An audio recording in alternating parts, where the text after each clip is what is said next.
त्वमादिदेवः पुरुषः पुराणः त्वमस्य विश्वस्य परम निधानम वेत्तासि वेद्यम च परम च धाम त्वया ततं विश्वमनंत रूप वायु अमृत वर्णा शशांकः प्रजापतिस्त्वं प्रपितामहस्य नमो नमस्तेस्तु सहस्रकृत्वा पुनश्च भुजोऽपि नमो नमस्ते। वसुदेवसुतं देवं कंसचाणूरमर्दनं देवकी परमानंदम श्रीकृष्णं वंदे जगद्गुरुं श्रीकृष्णं वंदे जगद्गुरुं। कृष्णाय वासुदेवाय हरे परमात्मने प्रणतक्लेश नाशाय गोविंदाय नमो नमः गोविंदाय नमो नमः।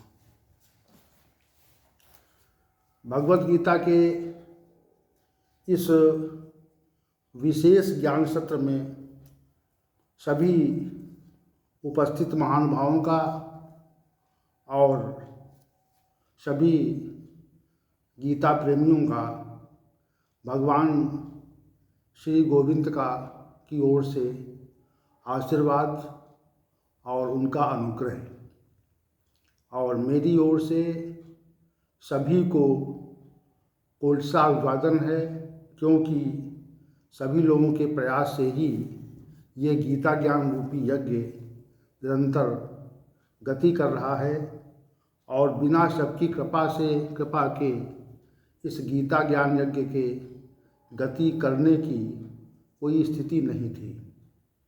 परंतु मेरे विचार से और सभी लोगों के कथन से ऐसा आभास हो रहा है कि भगवान श्री गोविंद अपनी कृपा पूर्ण दृष्टि और दया पूर्ण दृष्टि का यहाँ पर अवतरण कर रहे हैं। इसीलिए ये भगवद गीता का विशिष्ट ज्ञान सत्र धीरे धीरे आगे की ओर गति कर रहा है। हम सब भगवद गीता के 13वें अध्याय पर चर्चा कर रहे हैं। इस अध्याय का नाम है क्षेत्र क्षेत्रज्ञ विभाग योग अध्याय। तो कल की चर्चा को जहाँ पर विराम दिया गया था, पहले उस संबंध में कुछ कहना चाहते हैं। कल की जो चर्चा थी वह पहले अध्याय के पूर्वार्ध पहले श्लोक के पूर्वार्ध अंश पर आधारित थी, जिसमें श्री भगवान ने कहा था इदम शरीरम कौन्तेय क्षेत्रम इति अभिधीयते। ये जो शरीर है इसको क्षेत्र कहा जाता है।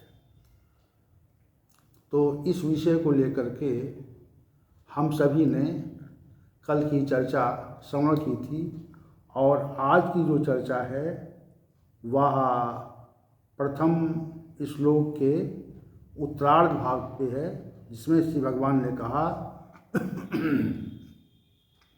एतद्यो वेति तम प्राहु क्षेत्रज्ञ इति तद्विदा। अर्थात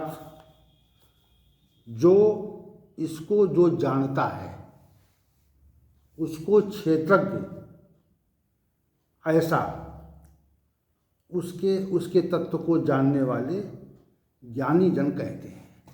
ये श्री भगवान का दूसरे उत्तरार्ध भाग में जो कथन है वह है। तो एतत् यह वेत्ति, जो इसको जानता है, तम प्राहु क्षेत्रज्ञ, उसको क्षेत्रज्ञ कहते हैं। और फिर इत तद्विदा, उसको जानने वाले, क्षेत्रज्ञ को जानने वाले। तो इस क्षेत्र को जो जानता है उसको क्षेत्रज्ञ कहा जाता है। ये श्री भगवान का कथन है कि ये जो शरीर है इसको जो जानता है उसको क्षेत्रज्ञ कहते हैं। और ऐसा कौन कहता है? जो क्षेत्र और क्षेत्रज्ञ को जानता है, जो जानकार लोग हैं, जो तत्वदर्शी लोग हैं, जिन लोगों ने, जिन महापुरुषों ने क्षेत्र और क्षेत्र का पृथक पृथक साक्षात्कार किया है, ऐसे लोग इसको क्षेत्रज्ञ कहते हैं, इस क्षेत्र को क्षेत्रज्ञ कहते हैं। अब यहाँ पे जो श्री भगवान का जो कथन है, उनके कथन पर हम आज की चर्चा को केंद्रित करेंगे और उसमें सर्वप्रथम हम भूमिका के रूप में कुछ बात कहना चाहते हैं। जैसे हमारा जो शरीर है, जिस शरीर को हम देखते हैं उसको स्थूल शरीर कहा जाता है और ये शरीर जागृत अवस्था में क्रियाशील रहता है। दूसरा जो शरीर का प्रकार है उसे सूक्ष्म कहते हैं, जो स्वप्नावस्था में क्रियाशील रहता है। और जो तीसरा कारण शरीर है उसकी जो उसका जो आभास होना है, उसकी जो प्रतीति है, वह सुषुप्ति अवस्था में होती है। ये बातें कल रखी गई थी। तो शरीर जो हमको प्रतीत होता है, इस शरीर में चेष्टा होती है। जैसे हम जब जाग जाते हैं, जागृत अवस्था में आते हैं, तो जागृत अवस्था में आने के पश्चात इसमें क्रियाशीलता आरंभ हो जाती है। जैसे हमारा मन अनेक प्रकार के विषयों के संबंध में विचार करना आरंभ कर देता है और ये विचार तब तक चलता है जब तक हम सो नहीं जाते हैं। तो ये मन की क्रियाशीलता है, यह है मन की क्रियाशीलता है। मन के कारण अनेक प्रकार के विचार हमारे अंतःकरण में पुनः पुनः प्रस्फुटित होते हैं, प्रस्फुटित होते हैं। तो हमारा कहने का अभिप्राय यह है कि मन की क्रियाशीलता है। मन में जो विचार आता है उसी के अनुसार बुद्धि उन विचारों को जान लेती है और जानने के उपरांत जो बुद्धि का जैसा विनिश्चय होता है, जैसे कोई किसी कर्म के संबंध में हम ये विचार करें कि हमको ये कर्म करना है, तो ये जो विचार का आना है, विचार का प्रकट होना है, या तो मन का विषय हो गया, और जो उस विचार का विनिश्चय है कि ये कर्म करना है, ऐसा निर्धारण या ऐसा जो निश्चय है वह बुद्धि के द्वारा होता है। और बुद्धि के द्वारा जब ये निश्चय हो जाता है कि हमको कर्म करना है, तो शरीर में क्रियाशीलता आरंभ हो जाती है। हमारे हाथ पैर चलते हैं और कर्मेंद्रियाँ, ज्ञानेंद्रियाँ क्रियाशील हो जाती हैं। जैसे हमें कहीं जाना है तो जाने के संबंध में पहले विचार होता है कि हमें अमुक स्थान पर जाना है, और उसके पश्चात ये विचार जब आता है कि हमें अमुक स्थान पर जाना है, तो हमारी बुद्धि उस विचार का विनिश्चय करती है और उसके पश्चात हमारे पैर उधर गतिशील हो जाते हैं। ये बुद्धि के आदेश से होता है, ये एक प्रक्रिया है। परंतु ये जो जागृत अवस्था है, प्रातः जागने से और रात्रि सोने तक, इसमें जो शरीर में क्रियाशीलता होती है, तो ये क्रियाशीलता नित्य निरंतर रहती है मनुष्य में। और क्रियाशीलता तब तक रहती है जब तक ये शरीर मृत्यु को प्राप्त नहीं हो जाता। मृत शरीर हो जाता है तब इसमें क्रियाशीलता समाप्त हो जाती है। तो जो शरीर क्रियाशील था, जो शरीर क्रियाशील था, तो वह शरीर मृत्यु के उपरांत अक्रिय हो गया, अक्रियाशील हो गया, अब चेष्टा विहीन हो गया, उसमें कोई व्यवहार नहीं हो रहा है। शरीर तो प्रतीत होता है, शरीर तो दिख रहा है, परंतु उसमें श्वास प्रश्वास भी नहीं है, उसमें क्रियाशीलता भी नहीं है, उसमें वाणी भी कार्य नहीं कर रही है, और जो अनेक प्रकार की चेष्टाएं हम जागृत अवस्था में करते थे, वे चेष्टाएं समग्रता से समाप्त हो गई।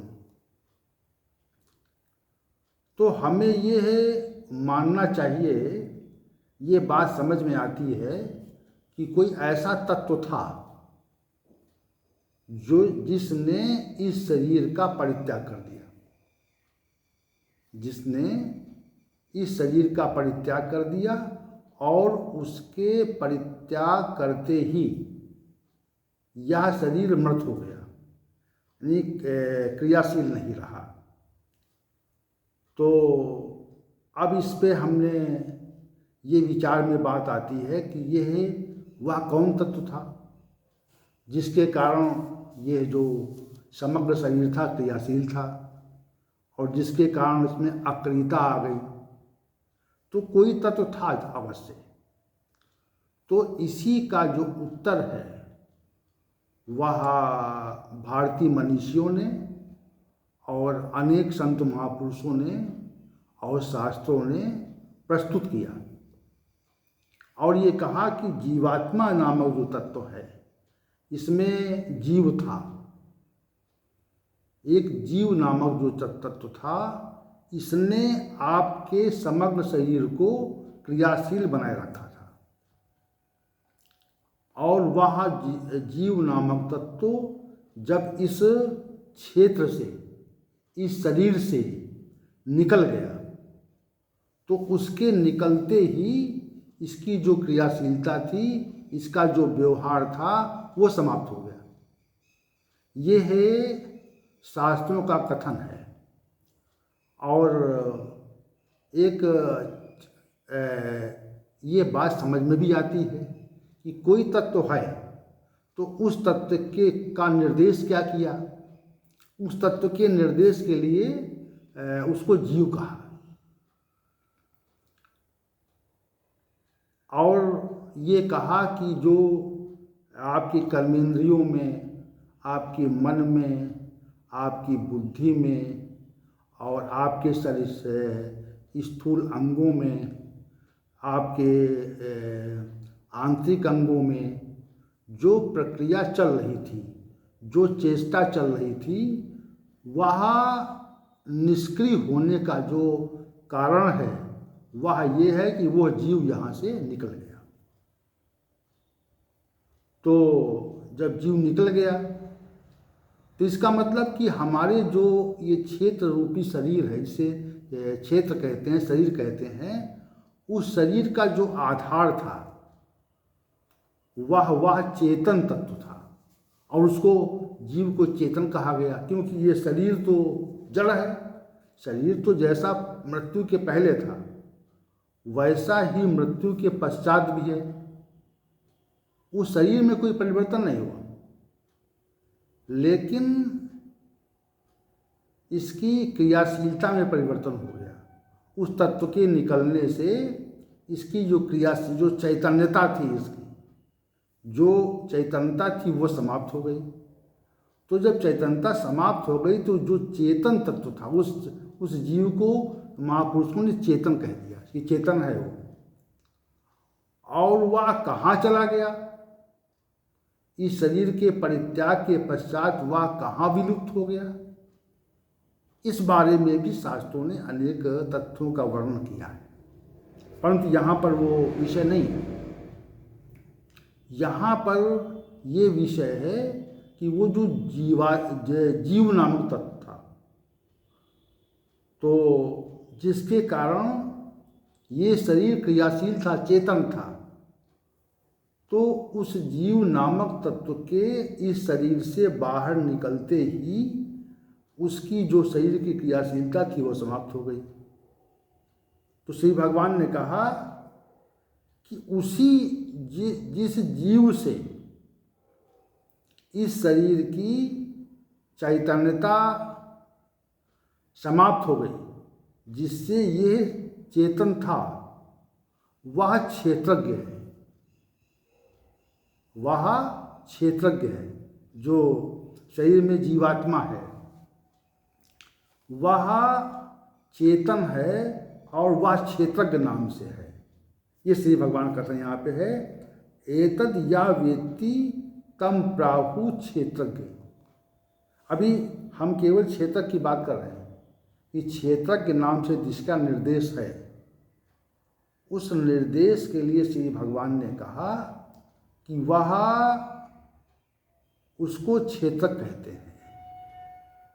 और पहले दूसरे अध्याय में इससे पूर्व श्री भगवान ने जीवात्मा के तमाम गुणों का वर्णन किया है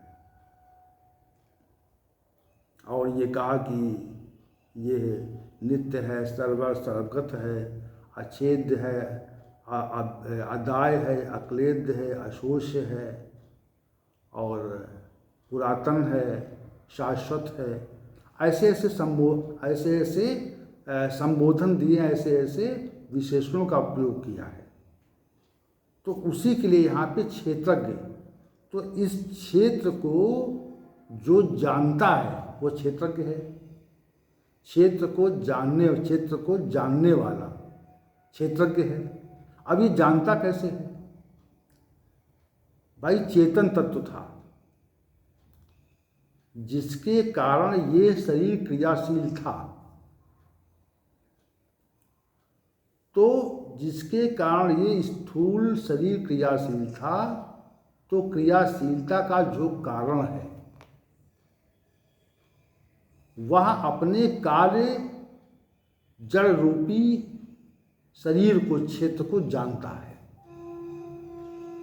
ये बात और स्पष्ट करनी पड़ेगी कि जो चेतन तत्व था, जो इस शरीर में व्याप्त रहते हुए इस शरीर को क्रियाशील बनाए हुए था और समस्त अंगों का जो संचालन कर रहा था, वह ही चेतन तत्व इस शरीर को जानता भी है।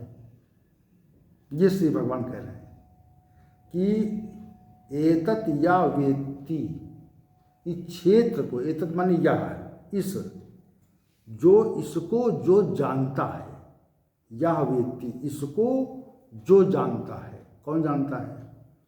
तो कहा कि क्षेत्रज्ञ जानता है इसको, क्योंकि उसके कारण ही तो क्रियाशील था। ये जो शरीर था, जो क्रियाशीलता थी, वह क्षेत्रज्ञ नामक तत्व के कारण क्रियाशीलता थी और उस क्रियाशीलता का जो कारण था वह इस क्षेत्र को जानता है, जानने वाला है। जैसे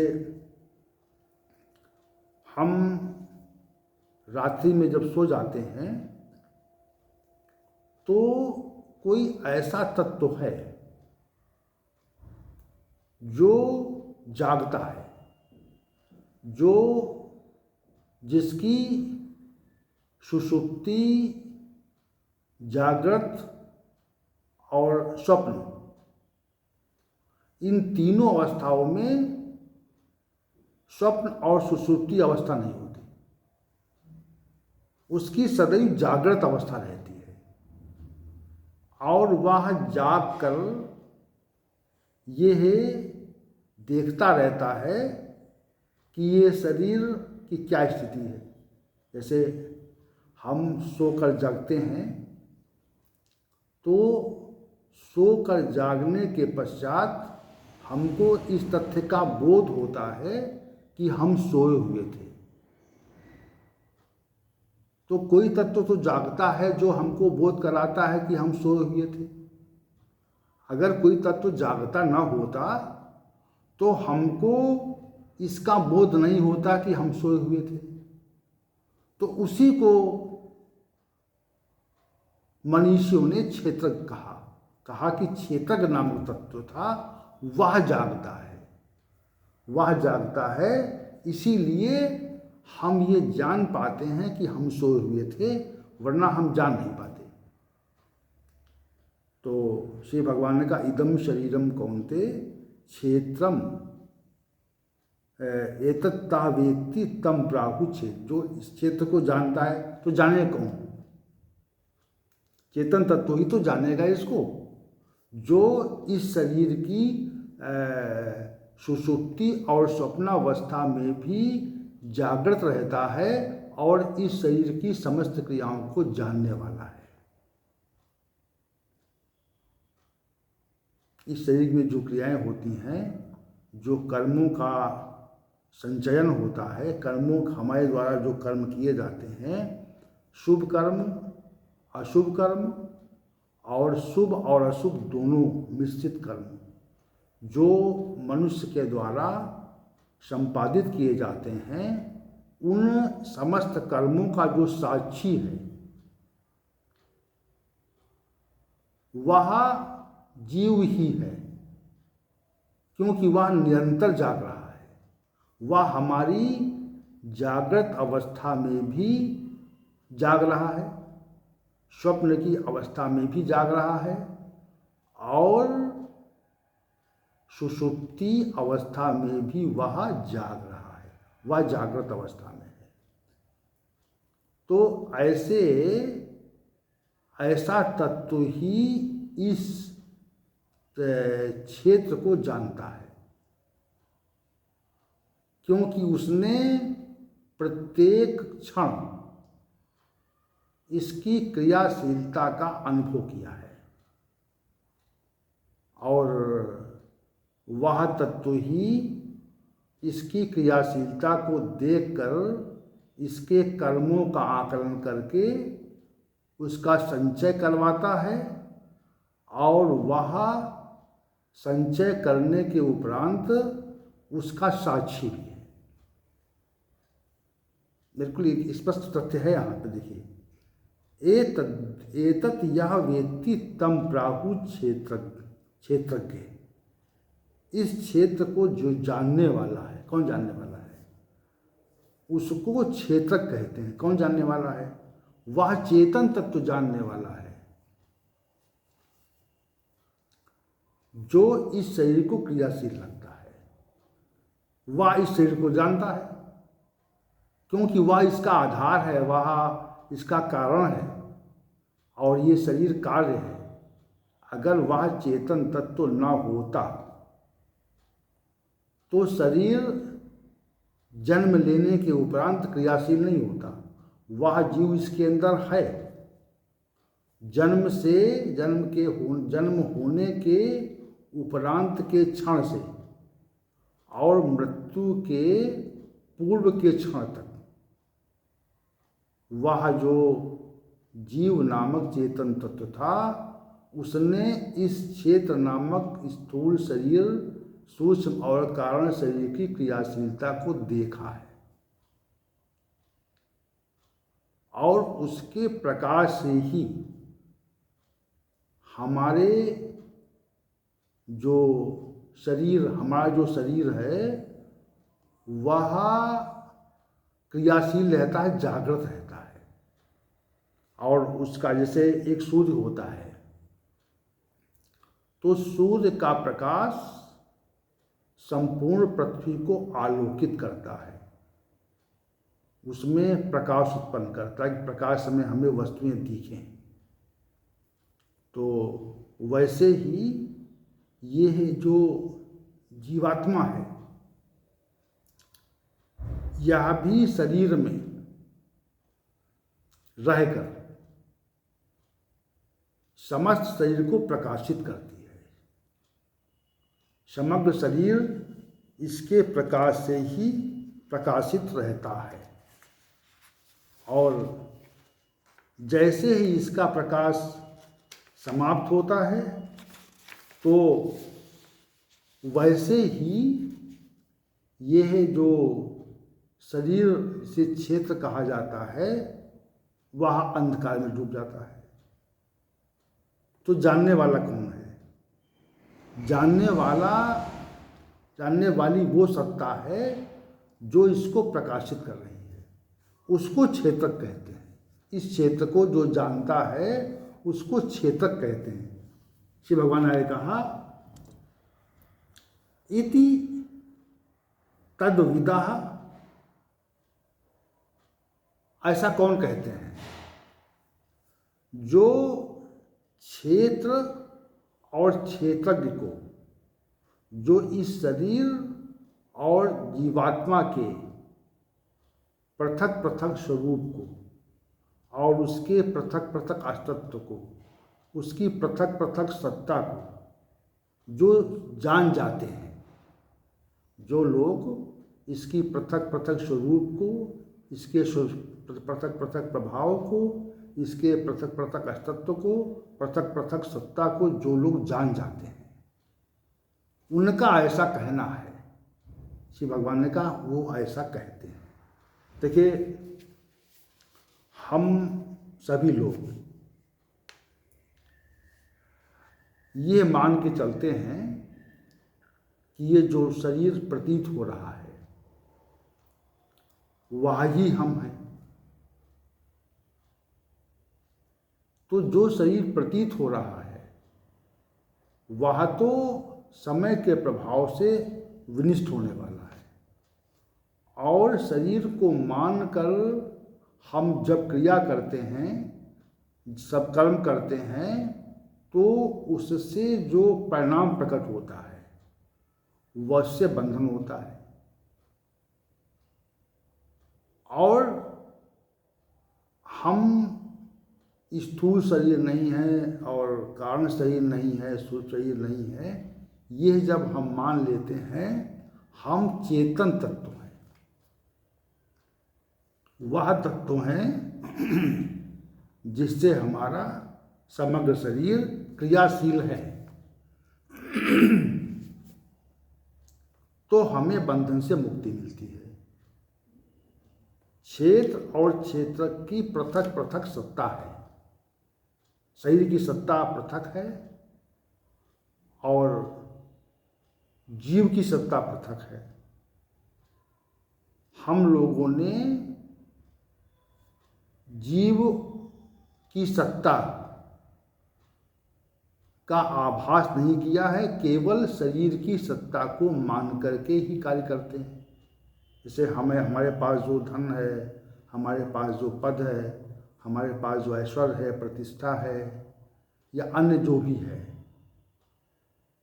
तो वह उसका संबंध इस शरीर से मान लेते हैं।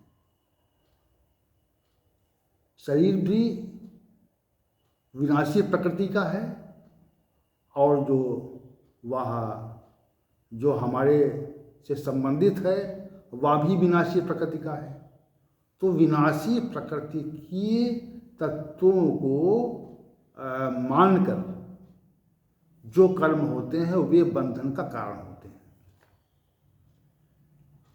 हम शरीर नहीं हैं, हम शरीर नहीं है यह मानकर हम चेतन तत्व हैं, यह मानकर जो कर्म हम शरीर हैं यह मानकर करने से बंधन है। हम शरीर नहीं हैं, हम चेतन तत्व हैं, यह मानकर करने से मुक्ति है, तत्दर्शन है। तो तद्विदा जो है, इसको जानने वाले लोग इसकी जो वास्तविकता को समझ जाते हैं। श्री भगवान कहते हैं इसकी जो वास्तविकता को समझ जाते हैं वह क्षेत्र और क्षेत्र के पृथक पृथक स्वरूप को और उसकी सत्ता को जानने वाले हैं। तो यहाँ पर जो श्री भगवान ने कहा कि इदम शरीरम कौन्ते क्षेत्रम इति अभिधीयते, ये जो शरीर है ये है क्षेत्र कहा जाता है, और इस शरीर इस क्षेत्र को जो जानता है, इस शरीर इस क्षेत्र को जो जानने वाला है उसको क्षेत्र कहते हैं।